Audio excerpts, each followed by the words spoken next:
Do you wish you could get virtual attendees to turn their cameras on? Is engagement the number one issue on your virtual meetings? Do you want your meeting to be the most engaging virtual meeting? Well, welcome to the Engaging Virtual Meetings podcast. In this podcast, we'll talk to the top people around the world in virtual meetings and give you, the listener, the best ideas to host engaging virtual meetings.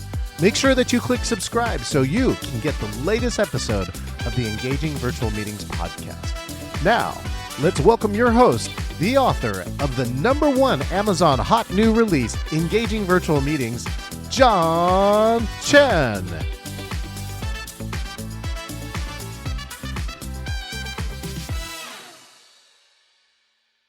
Okay, here's a fun take two on this part of the interview.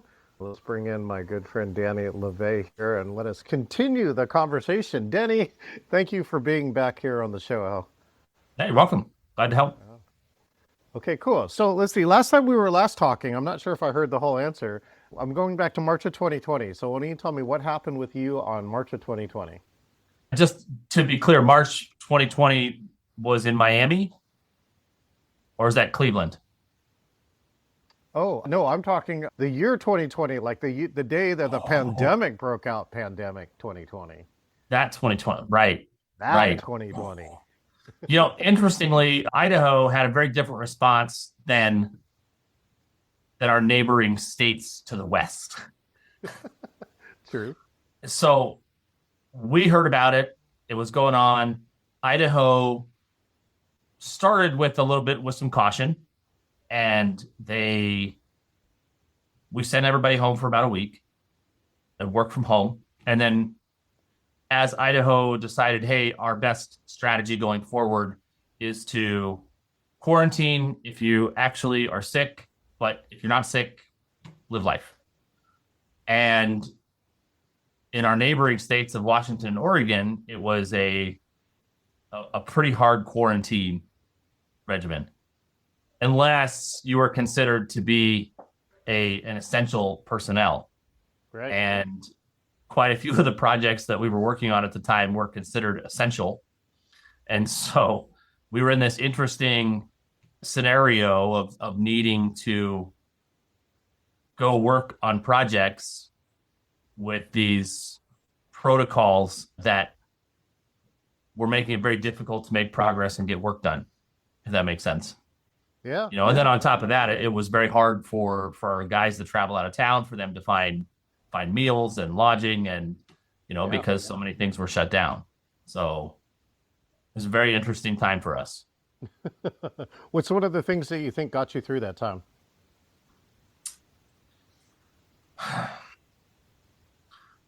In the construction world, people are used to dealing with curveballs and weather and working through problems and issues. So there is a bent towards creativity, problem solving, overcoming obstacles.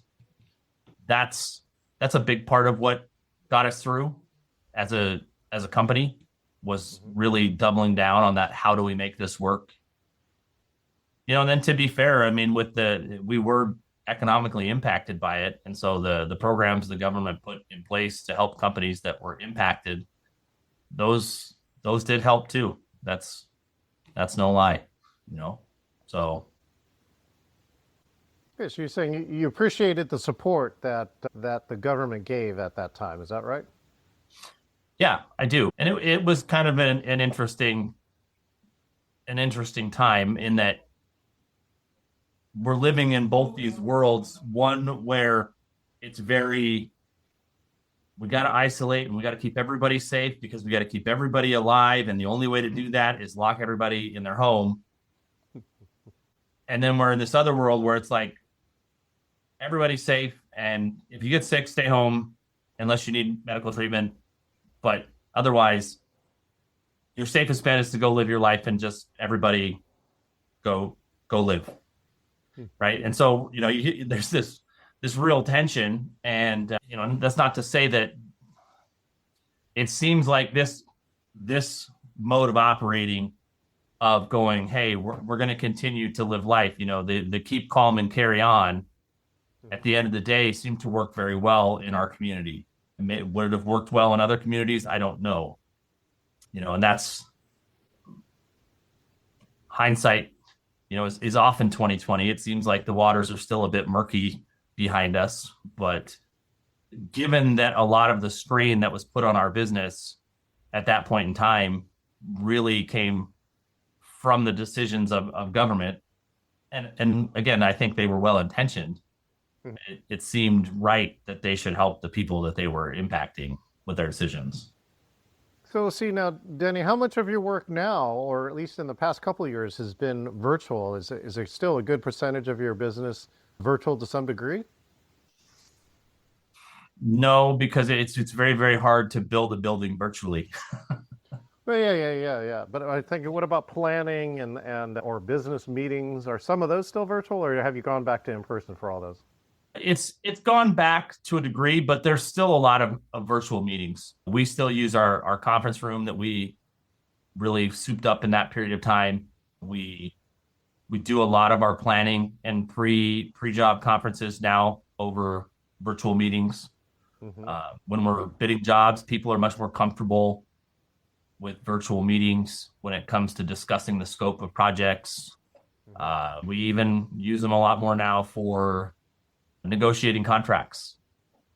It's in person is optimal, but you can't always do that, and time constraints sometimes don't allow that. And so being able to meet virtually is better than a phone call. Well, tell me a few things. What did you do to soup up your conference room? I'm curious about some of the either tech or things that you chose for that conference room.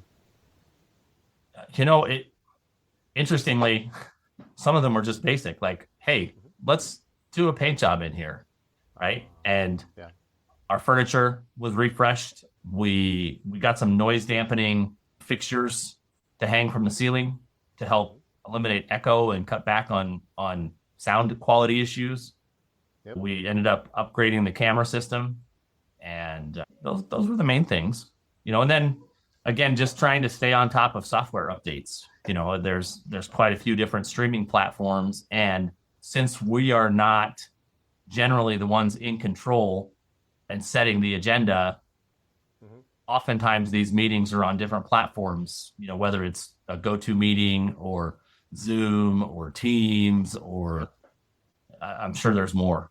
But, some of them seem to work most of the time very, very well. Zoom seems to really have done a good job of making sure that things work well inside an open architecture like a modern PC system. I don't see a lot of GoToMeetings anymore. I'm sure somebody's using it still, and then we see a fair bit of Teams, and Teams seems to be the one we have the most issues with overall. For whatever reason, whether it needs to update, or oftentimes, Microsoft loves to log you out of your account so that you can log back in, and that can sometimes be problematic, especially on a shared computer, where it's constantly logging you out. So. Yep, well, my former employer, we have said lots of comments to our good friends at Microsoft. And so speaking of a little bit on the politics side too, Denny, right? I hear now you're running for office in your state. Is that right? That's correct. The plan is to move forward with a run for U.S. Senate in the state of Idaho, and it will definitely be an uphill battle, but I think it's one worth fighting. Yeah, so talk about that decision. Why politics at this time of your career, and what are some of the things that you set out to do if you achieve this office? All right, I'm going to make a joke here, but this is fun and exciting, and I think soon everybody will be doing it, because why not? Like, who doesn't enjoy rolling in the mud and tromping through the swamp? I just want to take it. It's your turn for the swim, is what you're trying to say? It's my turn to wade through the muck. Right. The reality is that all the way back to 2008, I was listening to a speech, and a political speech, and I thought, maybe this is what I'm supposed to do. Like, maybe I'm supposed to bring the unique gifts that I have to bear in this arena And I prayed about it extensively. I talked to my advisors. I talked to some of my mentors, and they said, okay, that's fine, but not right now. And so I would check in with them repeatedly. Okay, not right now. Yeah, that's great, but not right now. And as we continued to grow the business and work through all sorts of different life issues, life happens whether we want it to or not. Mm-hmm. So you work through those things. And as I got to the end of 2024, I was kind of going, okay, I'm trying to make my plan for 2025. God, what do you want? What do you want me to do? Is it, you've maintained this desire in my heart to be in office and to help our country since 2008. Is this what you want? Is it the time? And if it is the time, I need you to show me the right person and show me the way. And there's so many things I don't know about running for office. And so if this is what you really want, you need to put the right people in place and open the doors and show me the windows, because if you don't, I won't be able to do this. And so I really was intensely praying for that. And for a solid week straight. And I went to church on a Sunday in December, and one of my advisors was waiting for me outside after church and had been waiting out in the cold for like 15 minutes for me to come out. And he said, "Are you still thinking about that run for Senate?" And I said, "Yes." And he said, "Okay, well, now's the time. And I will introduce you to this person and that person, and I'll introduce you to this group. And then, I'm sure they're going to love you. And then we'll work on the southern part of the state." I thought, okay, these are the conditions I laid out in prayer of, if this is what you want, God, then please open the door and introduce me to the right people. And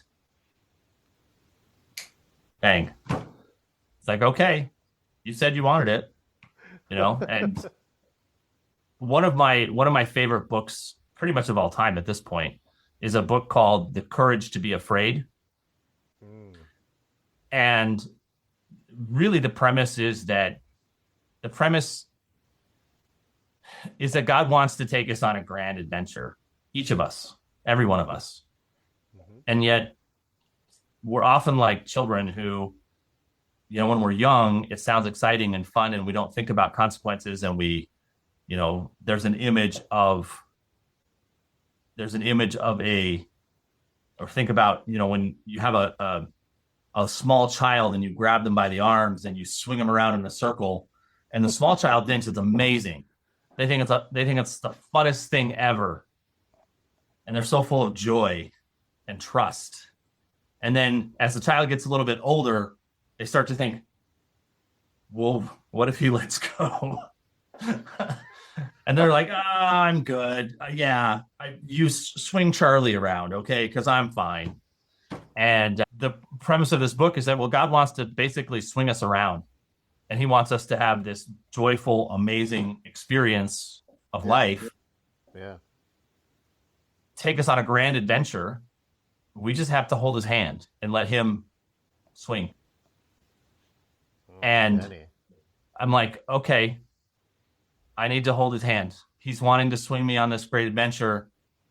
I need to hold his hand and just trust.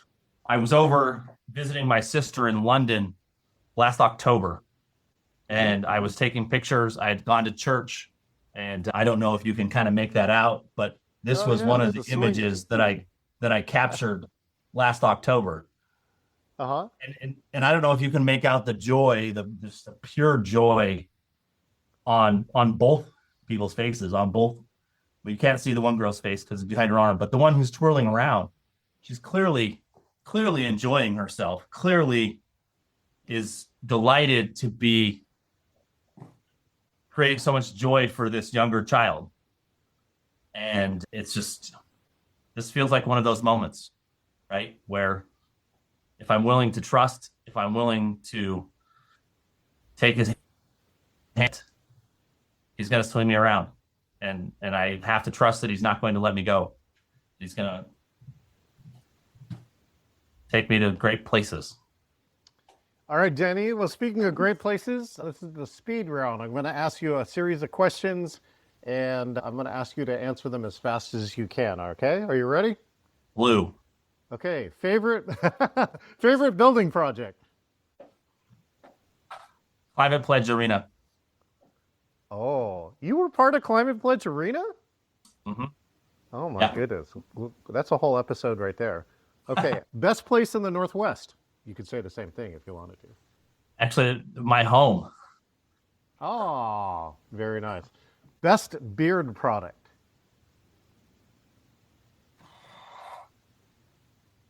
A brush. A good brush.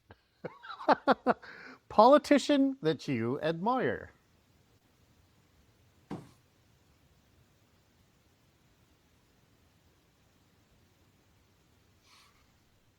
I'm going to caveat this by saying that none are perfect, but John F. Kennedy. Oh, good one. A quote or a lesson from one of your mentors? A client who is someone who is under your care and protection. Oh, good quote. Okay, a fun fact about Jay Abraham. Fun fact about Jay Abraham. He has the most amazing and diverse collection of friends and people that he can call on to support him in his adventures of anyone I know.